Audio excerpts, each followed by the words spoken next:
Well, welcome to my studio. My name is Jaime Nieto. I am in Madrid and I have now one special guest for the beginning of this year. Welcome to this conversation. How are you doing? Pretty good, thank you. Thanks, James. Well, I'm going to make some spoiler here. So the name of the album is Leap, like to jump into something. And it has 10 tracks. I believe you make the composition, but during the whole period of the 5 years, you turn that into other stage in terms of production and sound. How you produce these 10 tracks? I knew right from the word, right from the get-go, that I wanted this to be a pop record, okay? I wanted it to be pop, and I also wanted it to sound good. I wanted it to sound really good to your ears. I wanted it to be lush and full, and the production to be really pleasant to listen to. So that was like the first thing. So pop record, I wanted it to sound good.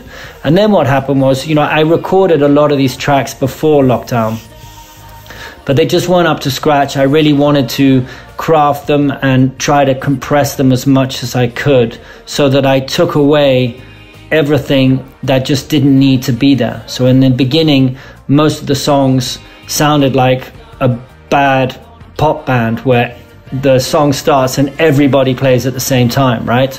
And now there's just tons of space. There's loads of space. There's loads of room for the vocals. There's loads of room for the guitar parts and the string parts. And I think we managed to achieve that. Thinking in the instrumentation of the album, there's like a, as I said before, like a main starring instrument for each track. In Paint is the piano, Train is a little bit more folky, acoustic, yeah. And finally obviously is the drums. How you decide to pick the main instruments? If you look at Paint is probably the prototype for the whole record, because at the end of the day you've got this very lush piano sound. You've got this very lush 12-string acoustic guitar coming in, the na na na na na, but then you've got this drum and bass drum beat, which kind of sounds like an electronic drum beat, although it's played by Joe Nicklin. And what happened is that I took out all the kind of electronica and all the kind of arpeggiated synths. They actually came out of the song. They were originally there. But once I recorded the real instruments, then I realized that I didn't need those arpeggiated synths anymore. So I literally I muted them. And once I muted them, the whole track just came open. So I think, look, the answer to that question is really, I started off with a full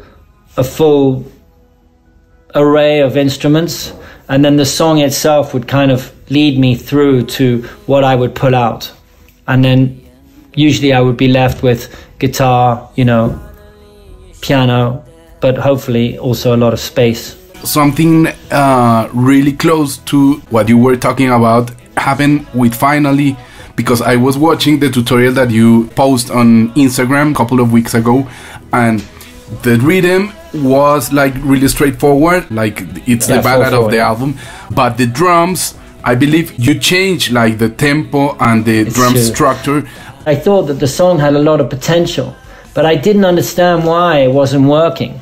It just sat there, and it just didn't go anywhere. It was just so predictable. So I was really happy and excited when I thought about switching to 6/8. And then I thought, well, why don't I try 6/8 and really pump it up and really put a lot of power into the drums. And yeah, it came together. I mean, sometimes I catch that song like on Instagram or whatever. And I think that probably from a production point of view and a sort of overarching production and visualization of that track, I'd say it's probably up in the top 3 of the album. Before we leave, you have 3 pre-releases and all of them has videos. We're talking about this empty theater here in Madrid for Finally, but you have 2 more videos. Let's talk a little bit more about the audiovisual concept that you are managed with the whole album. So Willow, who's the co-producer on the record, and his girlfriend was a cinematographer. And I said to her, why don't we just go out one day while Willow's working and let's record a video. And what we did is we recorded the walk that I would do every day with my dogs while I was working on the album. And while I was working on the album, I would be singing and thinking and working and going through my mind on all the tracks on the records. That walk became as much part of the making of the record as anything. It sort of had a huge influence on it. And then Train, my nephew is a graphic artist. He's a brilliant drawer. The goal was I always wanted it to be a lyric video, so you can read the lyrics, but also he kind of went far and beyond and created this kind of world.